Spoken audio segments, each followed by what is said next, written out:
ಮನಸ್ಸು ಬದಲಾಯಿಸಿ ಅಲ್ಲೇ ಇರೋದಕ್ಕೆ ಸಿದ್ಧ ಆದ್ಯಾಮ್ಮ? ಇಲ್ಲ ಅಪ್ಪ,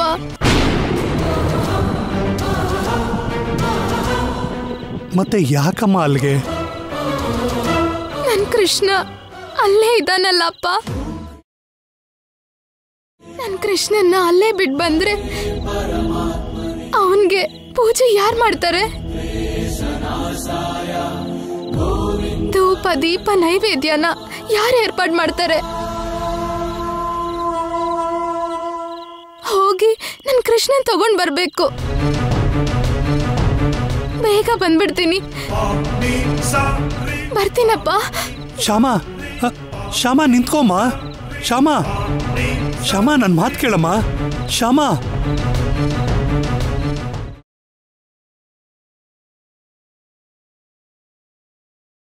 ಶ್ಯಾಮಾ ನಿಂತ್ಕೋಮ್ಮ. ಶ್ಯಾಮಾ, ಶ್ಯಾಮಾ ನನ್ನ ಮಾತು ಕೇಳಮ್ಮ. ನಿಂತ್ಕೋಮ್ಮ.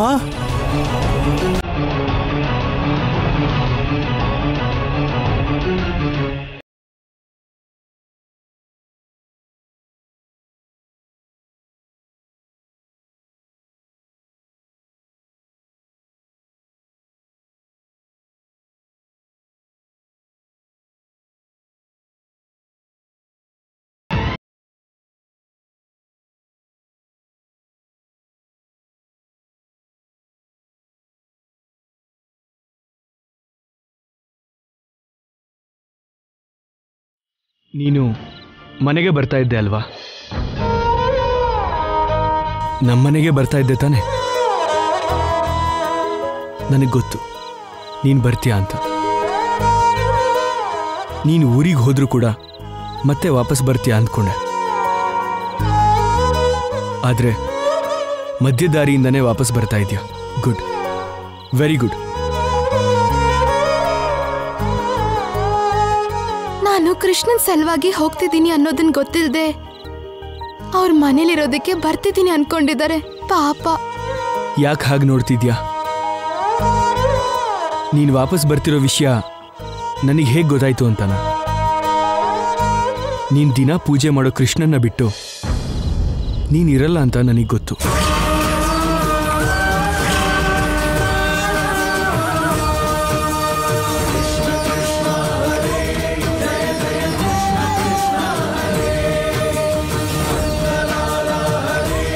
ಆ ಕೃಷ್ಣನ್ನ ಕರ್ಕೊಂಡು ಹೋಗೋದಕ್ಕೆ ನೀನು ವಾಪಸ್ ಬರ್ತೀಯಾ ಅಂತ ನನಗೆ ಗೊತ್ತು. ಅದಕ್ಕೆ ನಿನಗೆ ಅಲ್ಲಿ ತನಕ ಬರೋ ಕಷ್ಟ ಬೇಡ ಅಂತ ನೀನು ಕೃಷ್ಣನ್ನ ನಾನೇ ನಿನಗೋಸ್ಕರ ಕರ್ಕೊಂಡು ಬಂದೆ.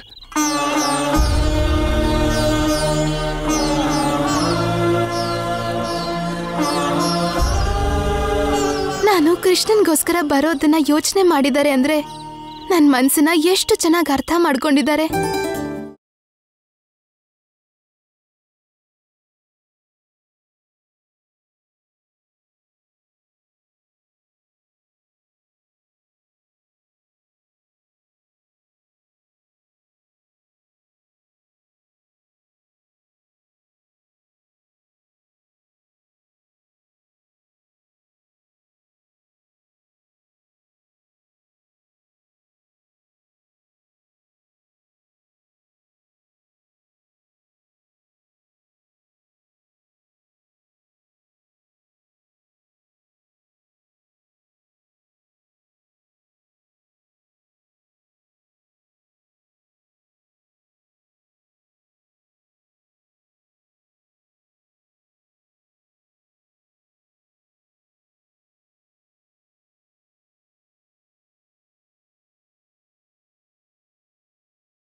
ತಗೋ ಇದನ್ನ ತಗೊಂಡು ಹೋಗು. ನಿನ್ನ ಕೃಷ್ಣನ ಸಂತೋಷವಾಗಿ ಕರ್ಕೊಂಡು ಹೋಗು.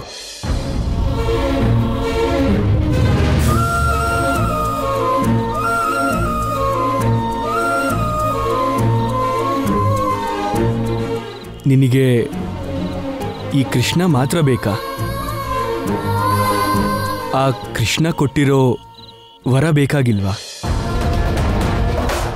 ನೀವು ನನಗೆ ಕೃಷ್ಣ ಕೊಟ್ಟಿರೋ ವರ.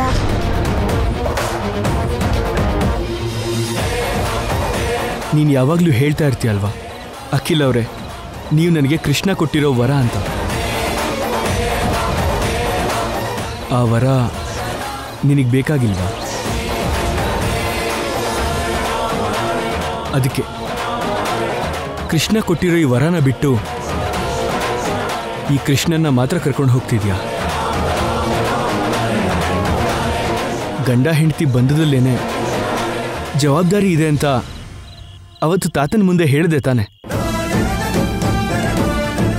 ಮತ್ತಿವಾಗ ಆ ಜವಾಬ್ದಾರಿ ಏನಾಯ್ತು?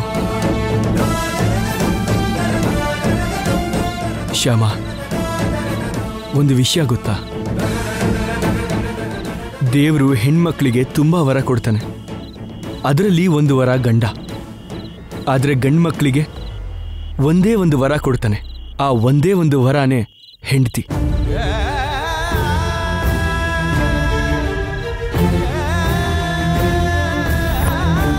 ಆ ವರನ ನಾನು ಜವಾಬ್ದಾರಿ ಅಂತ ಸ್ವೀಕರಿಸಿದೆ. ಜವಾಬ್ದಾರಿ ಅಂತ ನನ್ನ ಗಂಡನಾಗಿ ನೀನು ಕೂಡ ಸ್ವೀಕರಿಸಿದ್ರೆ ಚೆನ್ನಾಗಿರುತ್ತೆ. ಒಂದ್ಸಲ ಯೋಚನೆ ಮಾಡು.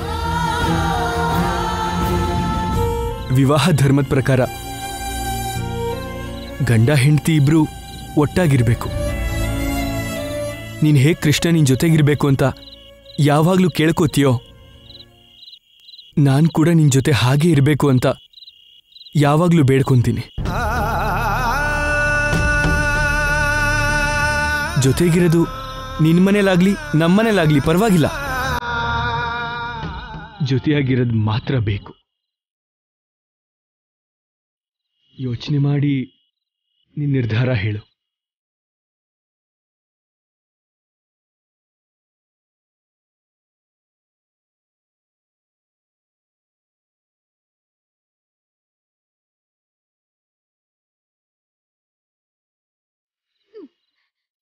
ಅಪ್ಪ, ನಾನು ನಮ್ಮ ಮನೆಗೆ ಹೋಗ್ಬೇಕು ಅನ್ಕೊಂಡಿದ್ದೀನಿ. ನೀವು ಕೂಡ ನಿಮ್ಮ ಮನೆಗೆ ಹೋಗಿ ಅಪ್ಪ.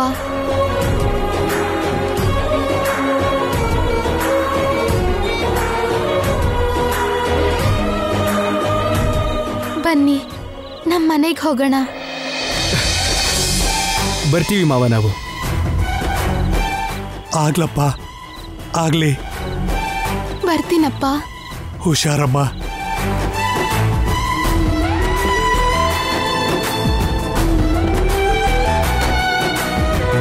ಬಾಮ್ಮ, ಕೂತ್ಕೊಳ್ಳಮ್ಮ.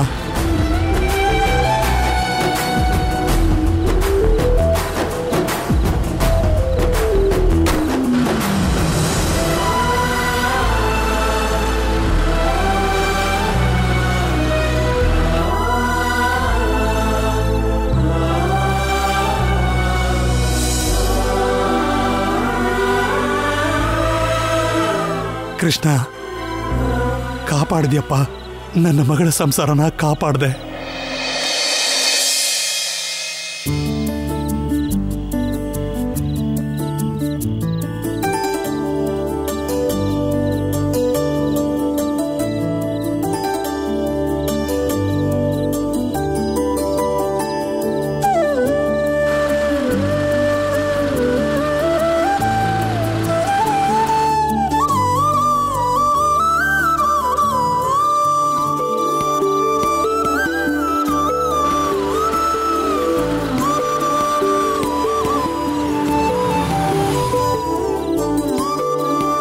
ಏನ್ ಶ್ಯಾಮ, ತಲೆ ಸುತ್ತಾ ಇದೆಯಾ?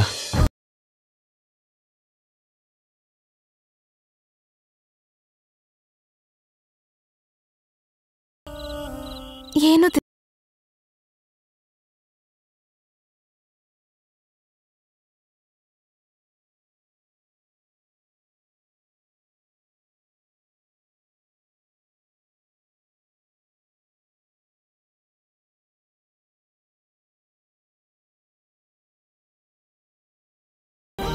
ಏನ್ ಶ್ಯಾಮ ಇದು?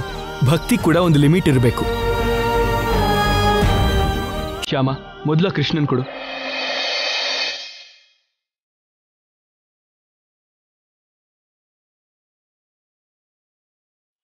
ಈಗ ಮೊದಲು ನೀರು ಕುಡಿ.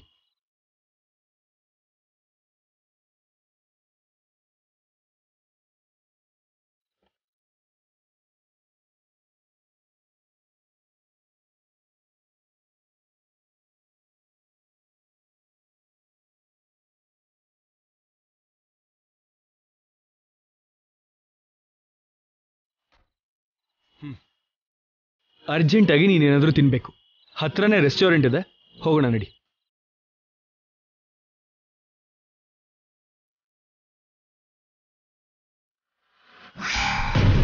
ಹೌದಾ? ಹೌದು. ಆ ಶ್ಯಾಮ ಹೊರಗಡೆ ಕಾಣೋ ಅಷ್ಟು ಅಮಾಯಕಿ ಅಲ್ಲ. ಏನ್ ಬೇಕಾದ್ರೂ ಮಾಡ್ತಾಳೆ. ಸಾಕ್ಷಿ ಆಧಾರ ಇಟ್ಕೊಂಡು ನಮ್ಮ ಗುಟ್ಟನ್ನ ಹೊರಗಡೆ ಹಾಕಿದಾಳೆ ಆ ಶ್ಯಾಮ. ಗುಟ್ಟೆಲ್ಲ ಹೊರಗಡೆ ಬಂದ್ರೂ ಭಗವಂತನ ದಯೆಯಿಂದ ಅದರಲ್ಲಿ ನನ್ ಪಾಲು ಇದೆ ಅನ್ನೋ ವಿಷಯ ಮಾತ್ರ ಹೊರಗಡೆ ಹಾಕಿಲ್ಲ. ಅಂದ್ರೆ ಎಲ್ಲ ನನ್ ತಲೆ ಮೇಲೆ ಬಂತಾ? ಹೌದು. ನಿನಗ್ ಒಳ್ಳೇದಾಗ್ಲಿ ಅಂತ ಬಯಸ್ತೀನಿ. ಅದಕ್ಕೆ ಇಲ್ಲಿ ನಡೆದಿದ್ದನ್ನ ನಿನಗೆ ಹೇಳ್ಬೇಕು ಅನ್ನೋದು ನನ್ನ ಕರ್ತವ್ಯ ಆಗಿತ್ತು. ಯಾವ ಕ್ಷಣದಲ್ಲಿ ಬೇಕಾದ್ರೂ ಪೊಲೀಸರು ನಿಮ್ಮ ಮನೆಗೆ ಬರಬಹುದು, ನಿನ್ನನ್ನ ಅರೆಸ್ಟ್ ಮಾಡಿದ್ರೂ ಮಾಡಬಹುದು. ಮೊದಲೇ ಗೊತ್ತಾದ್ರೆ ಹುಷಾರಾಗಿರ್ತೀಯ ಅಂತ ಹೇಳ್ತಿದ್ದೀನಿ. ಇಡ್ತೀನಿ.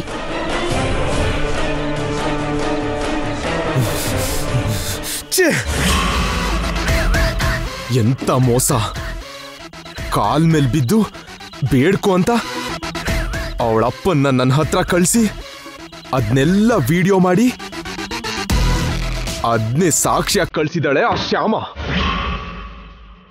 ಆ ಸಾಕ್ಷಿನ ಇಟ್ಕೊಂಡು ನನ್ನ ಪೊಲೀಸಿಗೆ ಹಿಡ್ಕೊಳಕ್ ನೋಡ್ತಾ ಇದ್ದಾರೆ. ಅವಳನ್ನ ಹಲ್ಕಿತ್ ಹಾವು ಅನ್ಕೊಂಡಿದ್ದೆ.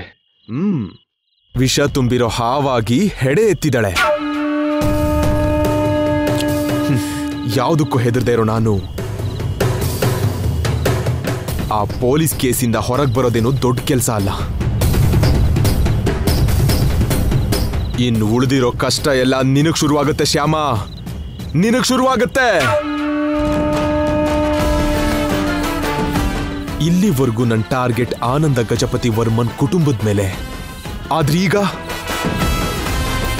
ಆ ಕುಟುಂಬದಲ್ಲಿರೋ ನಿನ್ ಮೇಲೆ. ಎಸ್, ಈ ಕ್ಷಣದಿಂದ ನನ್ನ ಟಾರ್ಗೆಟ್ ನೀನೇ ನೀನೇ ನೀನೇ.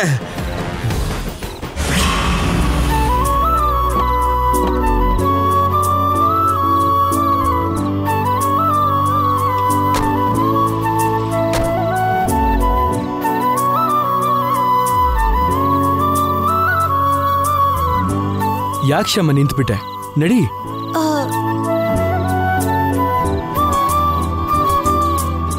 ಹೋಟೆಲ್ಗೆ ಬೇಡ ರೀ. ಯಾಕೆ? ಹೋಟೆಲ್ ತಿಂಡಿ ನನಗಿಷ್ಟ ಇಲ್ಲ. ಹಾಗಂದ್ರೆ ಹೇಗ್ ಶ್ಯಾಮ? ತುಂಬಾ ಸುಸ್ತಾಗಿರೋ ಹಾಗೆ ಕಾಣಿಸ್ತಿದ್ಯಾ. ಇವಾಗ ಏನಾದ್ರೂ ತಿನ್ಬೇಕು ನೀನು.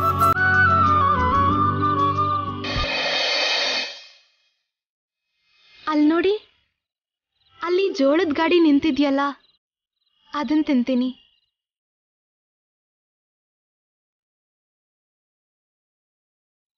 ನಿಂಬೆ ಹುಳಿ ಜೊತೆ ಉಪ್ಪು ಖಾರನೂ ಹಾಕೊಂಡು ತಿಂದ್ರೆ ತುಂಬಾ ಚೆನ್ನಾಗಿರತ್ತೆ ರೀ. ಶ್ಯಾಮ, ರೋಡ್ ಸೈಡ್ ಫುಡ್ ತಿನ್ನೋದು ಅಷ್ಟು ಒಳ್ಳೇದಲ್ಲ ಶ್ಯಾಮ. ಸುಸ್ತಾದಾಗ ಸುಟ್ಟಿರೋ ಜೋಳ ತಿಂದ್ರೆ ಏನೂ ಆಗಲ್ಲ ರೀ, ತುಂಬಾ ಚೆನ್ನಾಗಿರತ್ತೆ. ಸರಿ ನಡಿ.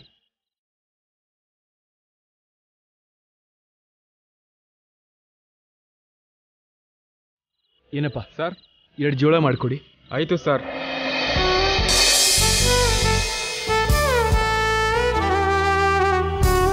ತಗೊಳ್ಳಿ. ಇರಿ ಇರಿ, ಯಾವ್ದು ಸುಡ್ಬೇಕೋ ನಾನೇ ಹೇಳ್ತೀನಿ. ಸರಿ ಮೇಡಮ್.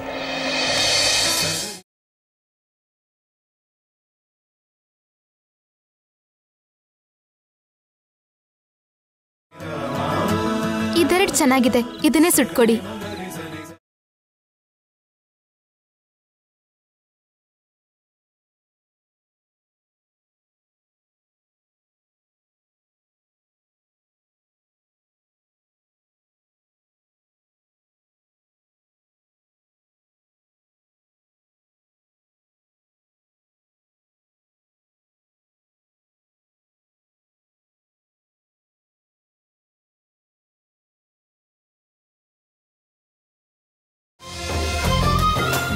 ಏನ್ರಿ ಹಾಗೆ ನೋಡ್ತಿದ್ದೀರಾ?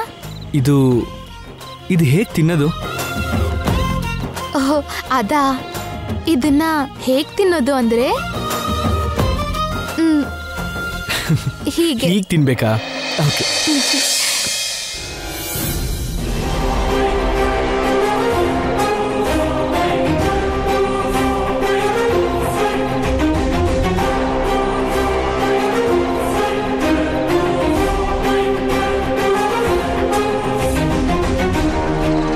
ಇಷ್ಟೊತ್ತಾದ್ರೂ ಅಖಿಲ್ ಮನೆಗೆ ಬರ್ಲಿಲ್ವಲ್ಲ? ಆ ಶ್ಯಾಮಗೋಸ್ಕರ ಅದೆಲ್ಲೆಲ್ಲಿ ಹುಡುಕ್ತಿದ್ದಾನೋ ಏನೋ. ಆ ಶ್ಯಾಮ ಸಿಕ್ಕದ್ಲೋ ಎಲ್ವೋ? ಸಿಕ್ಕಿದ್ರು ಕೂಡ ಅವಳೇನ್ ತಿರುಗ್ ಬರಲ್ಲ. ಜೀವನ ಪೂರ್ತಿ ಅವಳಿನ್ನೋ ತವರ್ ಮನೇಲೆ ಬಿತ್ತಿರ್ತಾಳೆ. ಹೌದು, ಅಲ್ಲೇ ಬಿದ್ದಿರ್ಬೇಕು. ಅವಳು ಇಲ್ಲಿಗೆಲ್ಲಿ ಬರ್ತಾಳೆ? ಜೀವನ ಪೂರ್ತಿ ನನ್ನ ಮಗಳಿಗೆ ಹಾಡನ್ನ ಹಾಡ್ತಾನೇ ಇರ್ತಾಳೆ. ನೀವೇನು ಟೆನ್ಷನ್ ಮಾಡ್ಕೋಬೇಡಿ ಅತ್ತೆ. ಅಖಿಲ್ ಬೇಗ ಬರ್ತಾನೆ. ತಪ್ಪದೆ ಶ್ಯಾಮನ ಕರ್ಕೊಂಡ್ ಬರ್ತಾನೆ. ಅವಳನ್ನ ಕರ್ಕೊಂಡ್ ಬರ್ದೆ ಹೋದ್ರೂ ಪರವಾಗಿಲ್ಲ. ನನ್ ಮಗ ಮಾತ್ರ ಬೇಗ ಬಂದ್ರೆ ನಂಗಷ್ಟೇ ಸಾಕು.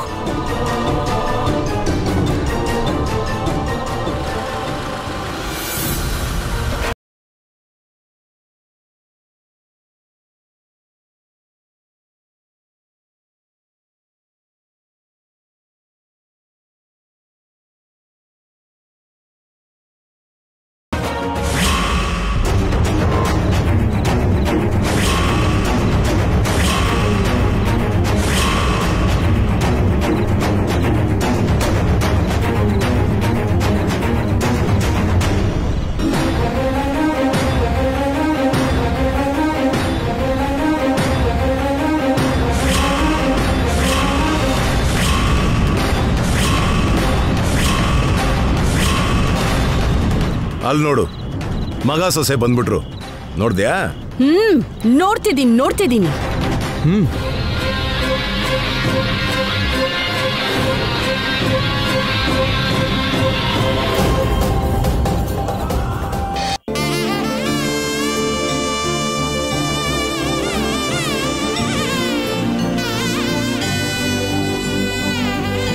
ಕೃಷ್ಣ, ನಾವು ನಮ್ಮ ಮನೆಗ್ ಬಂದಾಯ್ತು. ಈಗ ನಿನಗ್ ಸಂತೋಷನಾ? ಇವಳೇನ್ ಮತ್ತೆ ಬಂದ್ಬಿಟ್ಲಲ್ಲ. ಇವಳು ಬೆನ್ನು ಬಿಡಲ್ಲ ಅನ್ಸತ್ತೆ. ಸತ್ರು ವಾಪಸ್ ಬರಲ್ಲ ಅನ್ಕೊಂಡ್ರೆ ಇಷ್ಟು ಬೇಗ ವಾಪಸ್ ಬಂದ್ಬಿಟ್ಲಲ್ಲ.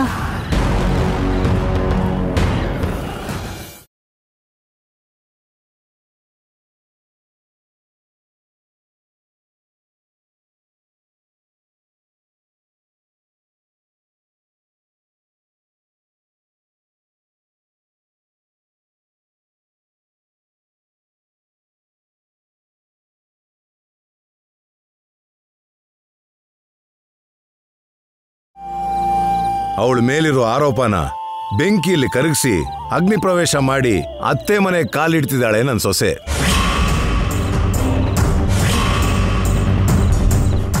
ಆರತಿ ತೆಗೆದು ಒಳಗ್ ಕರ್ಕೊಳ್ಳಿ ಅವಳನ್ನ.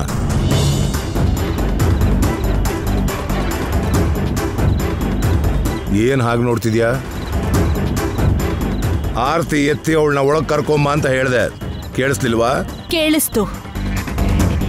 ಐಶ್ವರ್ಯ, ಆರ್ತಿಗ್ ವ್ಯವಸ್ಥೆ ಮಾಡಿ ಹೋಗು.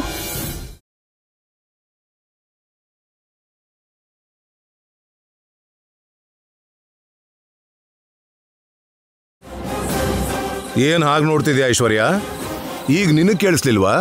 ಕೇಳಿಸ್ತು ಮಾವ. ಮತ್ತೆ ಹೋಗಿ ಅದೇನ್ ಮಾಡ್ಬೇಕು ಮಾಡು. ಸರಿ,